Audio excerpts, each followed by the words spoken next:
सिंधु केवल एक नदी नहीं है, यह भारत की सांस्कृतिक, ऐतिहासिक और आध्यात्मिक पहचान की धारा है। इसका नाम ही इतना गूंजता हुआ है कि इसी से हिंदू, हिंदुस्तान और इंडिया जैसे शब्द बने। सिंधु शब्द संस्कृत मूल का है, जिसका अर्थ होता है समुद्र, विशाल जलधारा या सीमांत प्रवाह। यह नाम केवल इसकी भौगोलिक विशेषता को नहीं, बल्कि इसकी गहराई, स्थायित्व और जीवनदायिनी शक्ति को भी दर्शाता है। इतिहास में सिंधु का उल्लेख सबसे पहले ऋग्वेद में मिलता है, जहां इसे नदीराज यानी नदियों का राजा कहा गया है। यह उपाधि केवल सम्मान की नहीं थी, बल्कि इस नदी की भव्यता और सांस्कृतिक प्रभुत्व को भी दर्शाती थी। सिंधु की विशालता, इसकी सहायक नदियां और इसके किनारे पनपी महान सभ्यताएं इसे नदियों में सबसे विशिष्ट बनाती हैं। आधुनिक समय में यह नदी भारत, पाकिस्तान और तिब्बत जैसे क्षेत्रों से होकर बहती है, लेकिन इसका ऐतिहासिक महत्व सीमाओं से परे है। सिंधु ने ही सिंधु घाटी सभ्यता को जन्म दिया, जिसने विश्व को पहली नगर सभ्यता, अद्भुत जल प्रबंधन और शांति से भरपूर जीवन दृष्टि दी। इसलिए जब हम सिंधु की बात करते हैं, तो हम केवल एक जलधारा नहीं, एक चेतना, एक संस्कृति और एक सभ्यता की बात कर रहे होते हैं, जो आज भी हमारी जड़ों में बहती है। सिंधु नदी की यात्रा एक अद्भुत प्राकृतिक कथा है, जो हिमालय की बर्फीली चोटियों से शुरू होकर अरब सागर की अनंत लहरों में समा जाती है। इसकी उत्पत्ति तिब्बत में स्थित सिंघी खबाब ग्लेशियर से होती है, जो मानसरोवर झील के पास स्थित है। सिंघी खबाब का अर्थ ही है सिंह के मुंह से निकलने वाली नदी, और यह नाम इसकी प्रचंडता और दिव्यता को दर्शाता है। तिब्बत से निकलकर सिंधु नदी भारत के लद्दाख क्षेत्र में प्रवेश करती है, जहां यह लेह और कारगिल जैसे क्षेत्रों से होकर बहती है। फिर यह पाक अधिकृत कश्मीर, गिलगित बाल्टिस्तान में प्रवेश करती है और अंततः पाकिस्तान के सिंध और पंजाब प्रांतों को पार करती हुई कराची के पास अरब सागर में मिल जाती है। इस नदी की यात्रा को और अधिक व्यापक बनाती है इसकी प्रमुख सहायक नदियां, जो पंजाब की धरती को उपजाऊ बनाती हैं। ये हैं झेलम नदी, कश्मीर से निकलती है और झेलम शहर से होकर बहती है। चिनाब नदी हिमाचल प्रदेश से निकलती है, जम्मू कश्मीर और पंजाब से होकर बहती है। रावी नदी हिमालय से निकलती है और पाकिस्तान में सिंधु में मिलती है। ब्यास नदी यह हिमाचल से निकलती है और सतलुज में मिलती है। सतलुज नदी यह राकसताल, तिब्बत से निकलती है और कई राज्यों से होकर बहती हुई सिंधु में मिलती है।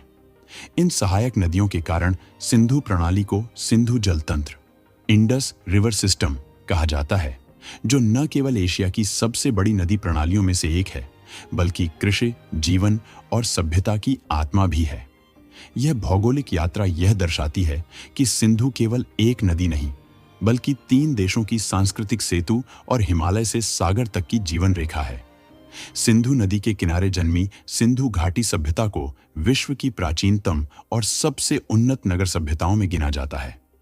लगभग 2600 ईसा पूर्व से 1900 ईसा पूर्व तक फैली इस सभ्यता ने इंसानी इतिहास में एक नया अध्याय लिखा, जहां शहरों की योजना, सफाई, व्यापार और संस्कृति अपने चरम पर थीं।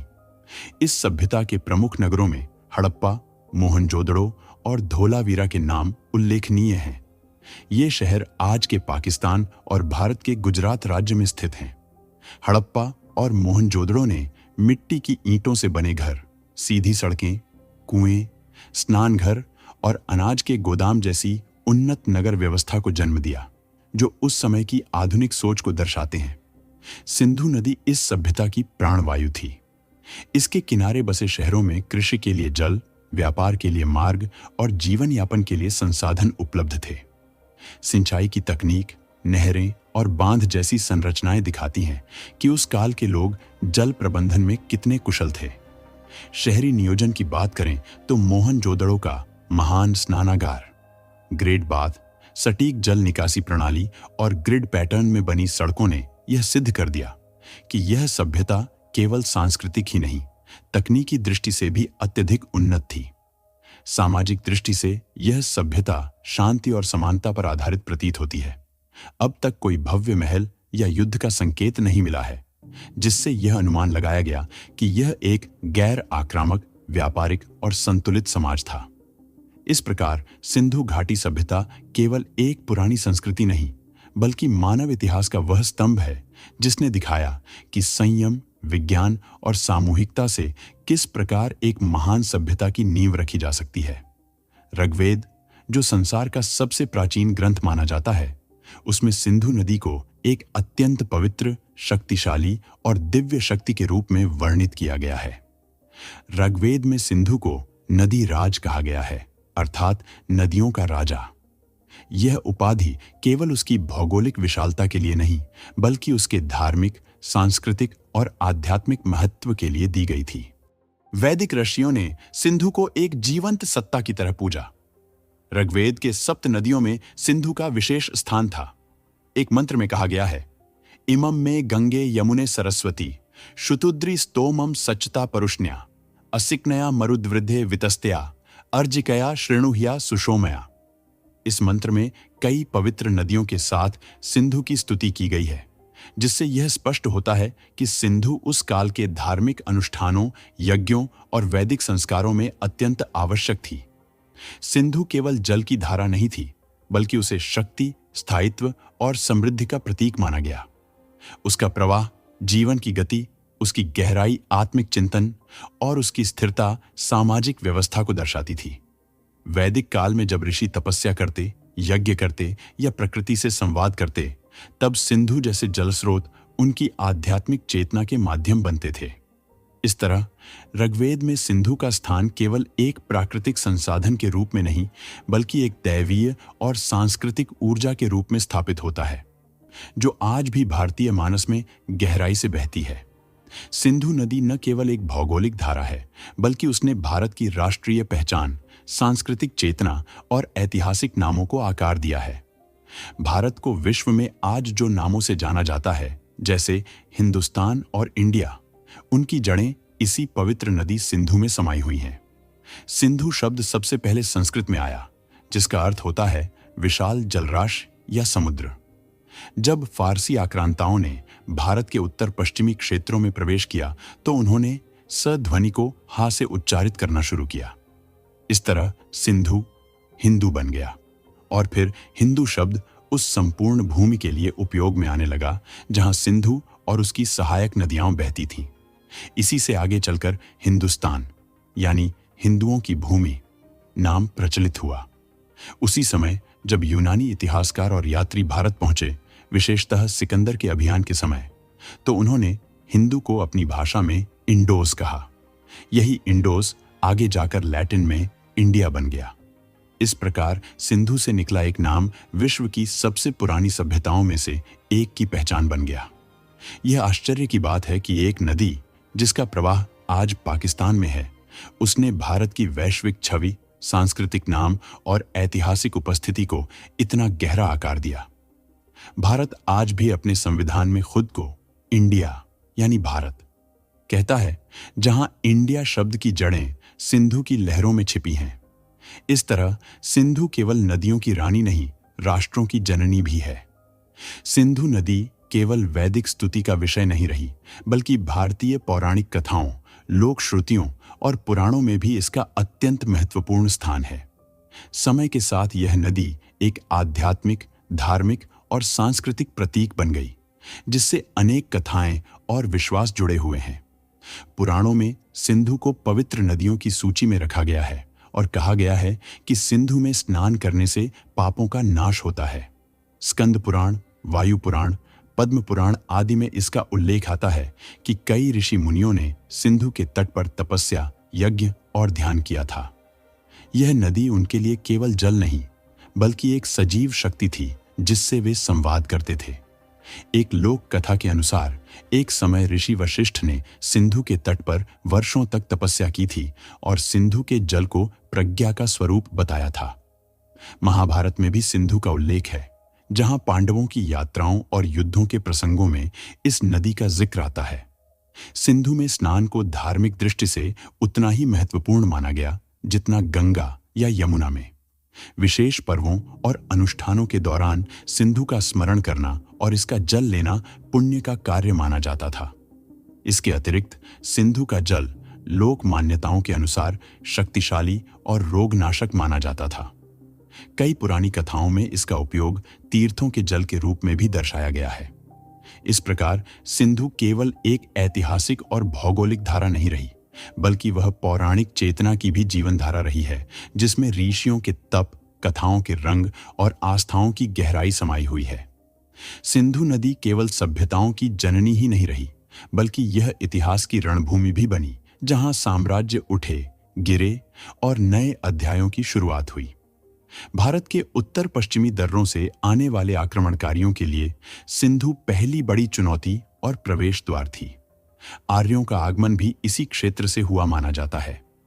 इतिहासकारों के अनुसार ईसा से लगभग 1500 वर्ष पूर्व आर्य जन समुदाय उत्तर पश्चिम की ओर से भारत आए और उन्होंने सिंधु के तटों पर अपने पहले स्थायी बसेरे बनाए। यही कारण है कि प्रारंभिक वैदिक सभ्यता को सप्त सिंधु की सभ्यता कहा गया, जहां जीवन, यज्ञ और ज्ञान का केंद्र सिंधु और उसकी सहायक नदियां थीं। सिंधु नदी का उल्लेख तब और भी महत्वपूर्ण हो गया जब 711 ईस्वी में मोहम्मद बिन कासिम ने अरब से आकर सिंधु नदी पार की और सिंध क्षेत्र में पहला इस्लामी शासन स्थापित किया। यह एक ऐतिहासिक मोड़ था जिसने भारत में इस्लाम की नींव डाली और आने वाले कई विदेशी आक्रमणों का मार्ग प्रशस्त किया। सिंधु के तटों पर समय समय पर अनेक साम्राज्यों का उदय और पतन हुआ। कभी यह क्षेत्र बौद्ध धर्म का केंद्र रहा तो कभी हिंदू राजाओं के अधीन। बाद में यह तुर्क, मंगोल, अफगान और मुगल आक्रमणकारियों के लिए प्रवेश द्वार बन गया। सिंधु के तटों पर महान युद्ध, धार्मिक संघर्ष और सांस्कृतिक समन्वय के अनेक दृश्य देखे गए। इस तरह सिंधु सिर्फ एक पवित्र नदी नहीं, बल्कि एक ऐतिहासिक साक्षी रही है, जिसने सभ्यता के निर्माण से लेकर आक्रमणों और सत्ता संघर्षों तक भारत के इतिहास की दिशा तय की है। आधुनिक काल में सिंधु नदी केवल एक ऐतिहासिक और सांस्कृतिक विरासत नहीं रही, बल्कि यह राजनीतिक, आर्थिक और पर्यावरणीय विवादों का केंद्र बन गई है। विशेषकर भारत और पाकिस्तान के बीच यह नदी सिंधु जल संधि, इंडस वाटर्स ट्रीटी के कारण अंतरराष्ट्रीय चर्चाओं में रही है। 1960 में विश्व बैंक की मध्यस्थता से भारत और पाकिस्तान के बीच सिंधु जल संधि पर हस्ताक्षर हुए। इस संधि के तहत सिंधु प्रणाली की 6 प्रमुख नदियों में से पूर्व की 3 नदियां रावी, ब्यास और सतलुज भारत को दी गईं, जबकि पश्चिम की 3 नदियां सिंधु, झेलम और चिनाब पाकिस्तान को।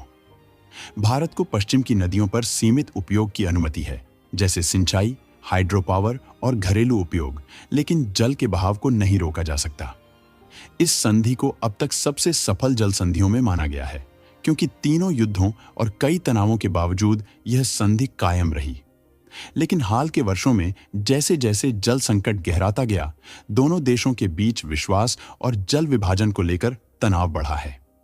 भारत में कई हाइड्रो पावर और सिंचाई परियोजनाएं, जैसे बगलिहार डैम, किशनगंगा प्रोजेक्ट आदि सिंधु और इसकी सहायक नदियों पर बनी है, जिन्हें पाकिस्तान ने अंतर्राष्ट्रीय मंचों पर चुनौती दी है। वहीं पाकिस्तान की भी कई योजनाएं सिंधु के पानी पर निर्भर हैं और जलवायु परिवर्तन, बर्फबारी में कमी और बारिश के पैटर्न में बदलाव के कारण सिंधु का जलस्तर घटता जा रहा है। इसके अलावा पर्यावरणीय चिंताएं भी अब सामने आ रही हैं। नदियों पर अत्यधिक बांध निर्माण, जल का दोहन और प्रदूषण के कारण सिंधु की प्राकृतिक पारिस्थितिकी प्रभावित हो रही है। मछलियों की प्रजातियां विलुप्त हो रही हैं, डेल्टा क्षेत्रों में खारे पानी का प्रवेश बढ़ रहा है और लाखों लोगों की जल पर निर्भरता खतरे में पड़ गई है। इस प्रकार सिंधु अब केवल एक नदी नहीं, बल्कि एक अंतर्राष्ट्रीय संसाधन, एक राजनैतिक प्रतीक और एक पारिस्थितिक चेतावनी बन चुकी है, जिसकी सुरक्षा और न्याय संगत उपयोग न केवल 2 देशों की जिम्मेदारी है, बल्कि पूरी मानवता की भी। सिंधु केवल एक नदी नहीं है, वह हजारों सालों से बहती एक जीवंत चेतना है। वह एक सभ्यता की पालना, एक संस्कृति की धारा और एक आध्यात्मिक विचारधारा रही है। सिंधु के तटों पर ही भारत ने पहली बार नगरों का निर्माण, कृषि की शुरुआत, शिल्प और व्यापार और दर्शन व धर्म की जड़ें रोपी। इसने सिर्फ मिट्टी को नहीं, बल्कि मानव चेतना को आकार दिया है। आज जब हम आधुनिक विज्ञान, तकनीक और वैश्विक राजनीति की दुनिया में हैं, तब भी सिंधु की लहरें हमें यह याद दिलाती हैं कि हमारी जड़ें पानी में हैं, जीवनदायिनी, पोषण देने वाली और सहेजने योग्य। यह नदीराज हमें सिखाती है कि जल केवल एक संसाधन नहीं, बल्कि सम्मान और संतुलन की भावना है। आज की पीढ़ी के लिए सिंधु एक संदेश है कि जिस नदी ने सभ्यता को जन्म दिया, उसी नदी को अब हमारी संरक्षा और श्रद्धा की जरूरत है। यह केवल पर्यावरण की बात नहीं है, बल्कि संस्कृति, इतिहास और भविष्य की रक्षा की बात है। यदि हम सिंधु की स्मृति को सहेज पाए, तो यह न केवल हमारे अतीत से जुड़ाव होगा, बल्कि यह आने वाले युगों के लिए सतत विकास, शांति और संतुलन का प्रतीक बन जाएगी। सिंधु एक नदी है, लेकिन वह भारत की आत्मा की धारा भी है।